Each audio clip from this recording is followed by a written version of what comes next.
राधे राधे दोस्तों, जय श्री कृष्णा। कैसे हैं आप सभी।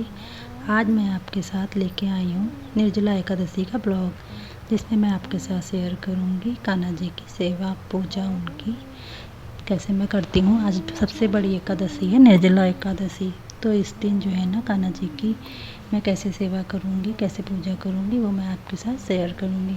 तो अभी देखिए, मैंने कान्हा जी को जगा दिया है सबसे पहले, फिर मैं उनको जलाते पिला के थोड़ा सा उनको खिला के मैं देखिए उनको मैं उठाती हूँ, झूला झुलाती हूँ अपने हाथों से। कान्हा जी को मैं ऐसे ही उठाती हूँ रोज़ डेली। तब मैं उनको जल पिलाऊंगी, फिर मैं उनको आज तो एकादशी है तो इसलिए मैं उनका अभिषेक करूँगी दूध दही से। तो आप आगे ब्लॉग में देखिएगा। तभी कान्हा जी का मैं जल वल पिला के मैं उनको स्नान वगैरह कराऊँगी।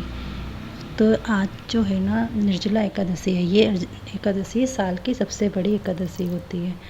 तो इसमें आप जैसे कि आप 12 महीने की एकादशी नहीं रह पाते हैं किसी भी कारण से, तो आप ये निर्जला एकादशी रह सकते हैं और इसमें बिना पानी पिए तो आपको पूरे 12 महीने की एकादशी का फल प्राप्त होगा। तो आपको एकादशी का फल प्राप्त होगा। तो इसी तरह से आप ये बड़ी एकादशी रहा करिए।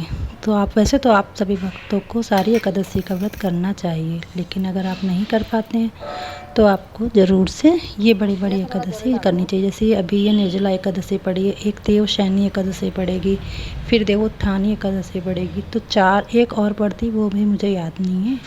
तो ये 4 एकादशी साल की बड़ी एकादशी होती हैं, तो ये ज़रूर से आपको करनी चाहिए।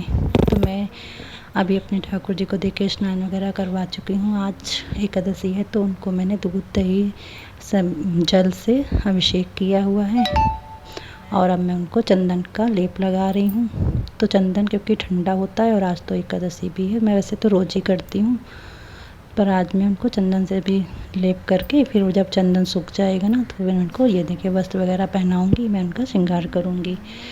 तो प्रभु जी की सेवा हम सभी मनुष्यों को ज़रूर करनी चाहिए, क्योंकि हम प्रभु जी की सेवा करने के लिए ही इस दुनिया में आए हैं।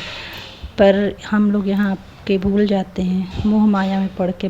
परिवार है, सब चीज़ें हैं ज़्यादा, उसमें वो सब भी हमें करना चाहिए, पर उसके साथ साथ हमें प्रभु जी की सेवा करनी चाहिए, क्योंकि हमें मनुष्य जन्म बड़े ही पुण्यों से और बहुत ही मुश्किलों से मिलता है, जो एक ही बार मिलता है कहते हैं। तो जब मनुष्य जन्म मिले तो हमें ज़रूर से सेवा करनी चाहिए ठाकुर जी की, उसमें हमें वो नहीं करना चाहिए। जैसे हम अपने सारे काम करते हैं तो उसमें हम सिर्फ प्रभु की सेवा ही क्यों छोड़ें, हमें वो सबसे ज़रूरी काम है, वो हमें पहले करना चाहिए, बाकी सारे काम भी करने चाहिए।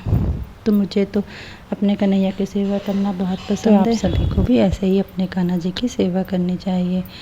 कान्हा जी की सेवा करने के लिए ही हम सब इस दुनिया में हैं।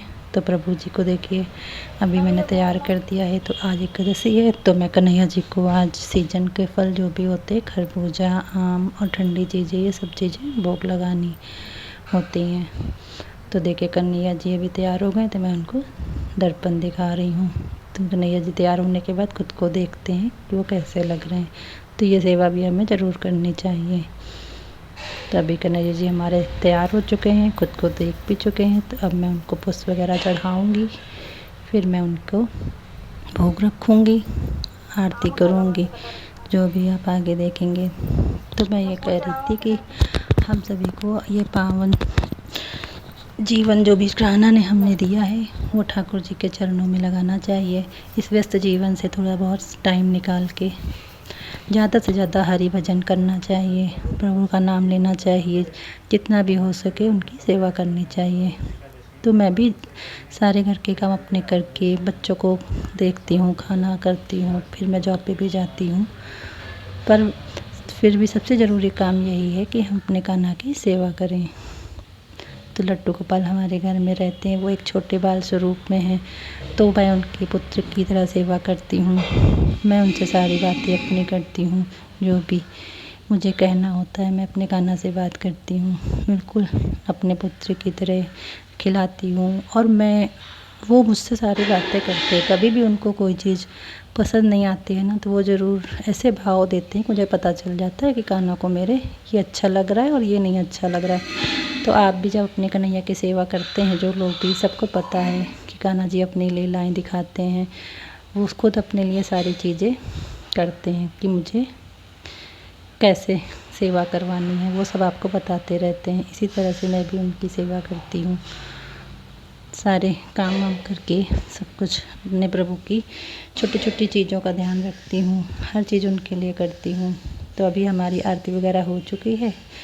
अब मैं आम का भोग लगा रही हूँ कान्हा जी को, शरबत का भोग लगाऊंगी और उसके बाद फिर मैं भी नाश्ता बनाऊंगी। व्रत का फलाहार जो भी होगा उसका भोग करूंगी कान्हा जी को, क्योंकि कान्हा जी जो है ना वो हमारे छोटे बाल स्वरूप हैं, तो उनकी हमें सेवा बहुत ध्यान से करनी होती है। जैसे छोटा बच्चा होता है ना, कब उसको दूध चाहिए, कब खाना चाहिए, ये सब हमें ध्यान रखना चाहिए। तो उनको टाइम टाइम से सारे भोग देने चाहिए। तो सबसे पहले मैं इसीलिए जब भी कान्हा जी सो के उठते हैं, सबसे पहले मैं उनको जल पिलाती हूँ, दूध पिलाती हूँ। और अभी मैं क्षमा याचना कर रही हूँ, क्योंकि जो भी हमने पूजा करी है, गलतियाँ हो जाती हैं, उसके लिए क्षमा प्रार्थी ज़रूर होना चाहिए। तो आप सभी बताना कैसा ब्लॉग लगा। जय श्री कृष्ण।